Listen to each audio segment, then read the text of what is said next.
What's going on, guys? Super Savage 789 here, bringing you guys another video, and today we're doing what if Mr. Satan absorbed Majin Buu. Now this idea might sound really wacky, but I thought about it and I really liked it. So I'm going to show you what I got here, and if you guys like this series and you want to see a part 2, hit the like button. If I don't see much support for this series, I won't continue it and it'll just remain a one-off.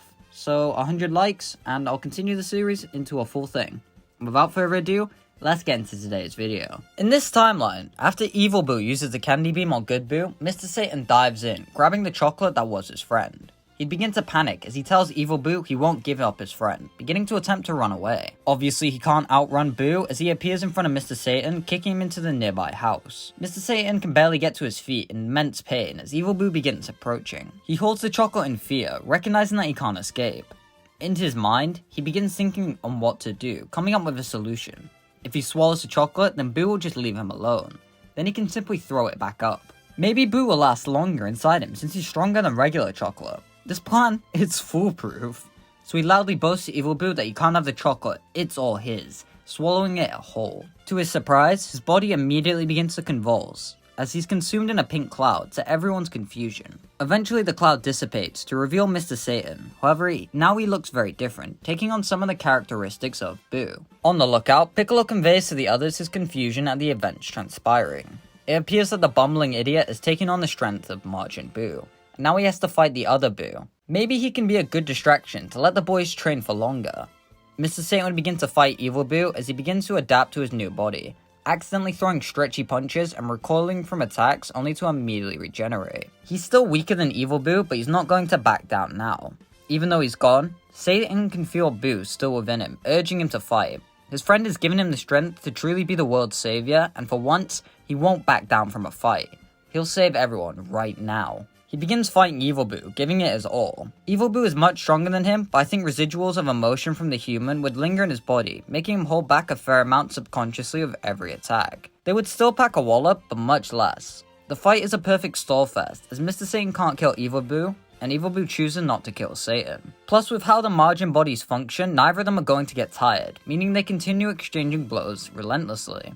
This not only gives Gohan the time he needs to get his ultimate form, but also lets Goten and Trunks train for much longer, making them both significantly stronger. When Gohan returns to Earth, he chooses to head to the lookout, where he waits the kids to leave the chamber. He also gets a reunion with everyone else, where they tell him how glad they are he's alive. Gohan asks Videl about her father, with her being pretty confused on what's happening. Whatever it is though, they can deal with it after. Goten and Trunks leave the time chamber, and so they fuse into Gotenks, telling everyone to watch the spectacle. They fly off, with Gohan and Piccolo following. They arrive at the now destroyed Buu household, where Mr. Satan and Evil Buu continue to fight. The fusion tells Mr. Satan to step aside and let a real fighter take over, with the former human glad to do so.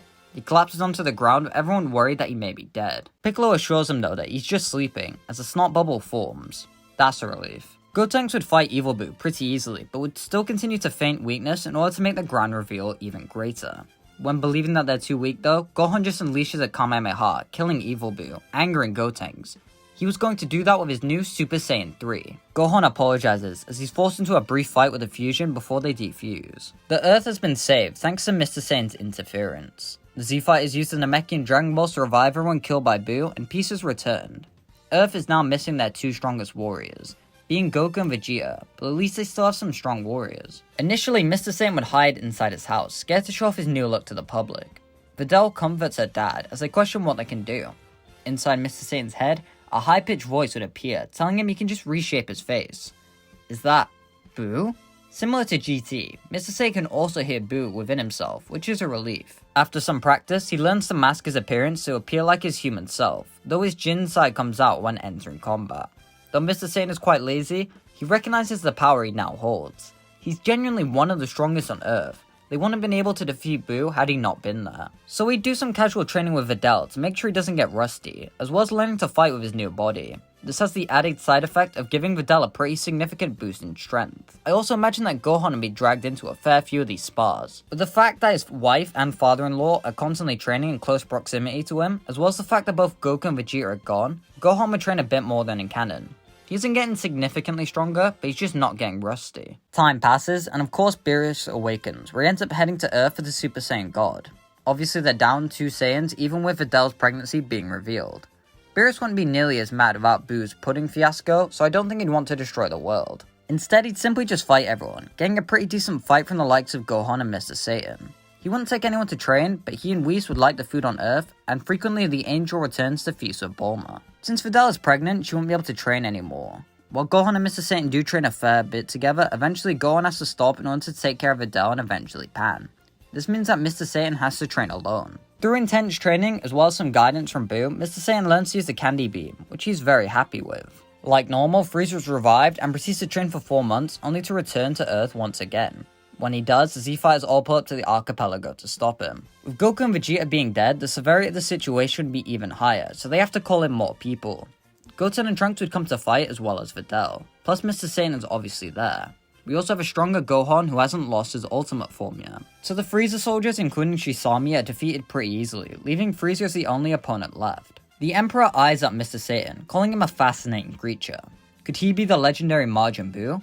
Mr. Satan grits his teeth, showing at Frieza that he'll give him one chance to leave. This obviously leads to Frieza firing a death beam through his chest, leading to Mr. Satan collapsing. Frieza perceives this as him having killed the threat, making him laugh. Maybe he trained a bit too much? Or was the renowned Majin Buu just that much of a weakling? Gotenks and them rush in, beginning to attack Frieza in their Super Saiyan 3 form. They do manage to land a fair few hits before Frieza enters his final form, grabbing Gotenks by the arm. He comments how these Saiyan brats get more annoying every day, unleashing a blast that causes them to defuse. Before he can approach them though, Gohan leaps in the way, telling Frieza that he'll be his opponent. Naturally, Frieza asks where Goku and Vegeta are, learning of their deaths. While it's unfortunate, they'll be sure to send them all for a little family reunion. Gohan and Frieza then begin to fight. Videl naively comments that Gohan could win, but Piccolo doesn't believe so. It feels like Frieza is hiding even more power. Meanwhile, Mr. Satan would obviously regenerate, proceeding to try and run away. He's gotten this new strength, but he hasn't had to fight for the life or death since Evil Boo, and obviously the circumstances for that were a lot more personal. As he runs away though, he bumps into a hiding Sorbet. Sorbet tries blasting Mr. Satan, who easily deflects the blast, throwing a kick at him which explodes, killing the soldier. This makes him realize how strong he's truly gotten without even noticing. Before, his dynamic kick was just a flashy name, but now he can actually cause explosions with it. Not to mention how casual he could deflect light. He could save everyone. Back with Gohan and Frieza, Frieza would be done toying with a hybrid, deciding to unveil his golden form. Obviously this power is stronger than everyone, so the Z-Fighters all begin teaming up to fight. Now, naturally Frieza is a cocky fighter, and with how much he overpowers them, he's deciding to enjoy himself torturing them. He knocks away all the human fodder, choosing to torture Gohan and Piccolo the most. They are hit with several death beams, and Piccolo even loses an arm.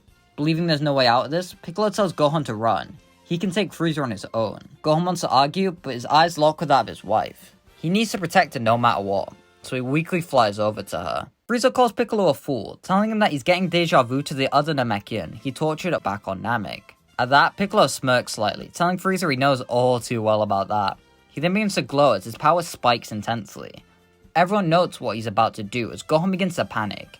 He shouts to Piccolo to stop, but he can't even stand on his own 2 feet, so he has to sadly watch as Piccolo self-destructs on Frieza, sending a shockwave all around. When the dust settles though, Frieza stands there with barely a scuff on him. He tells them all that they shouldn't feel sad. He managed to die a quick death. They won't be so lucky. He raises up a finger to continue firing death beams when he reverts back to his final form.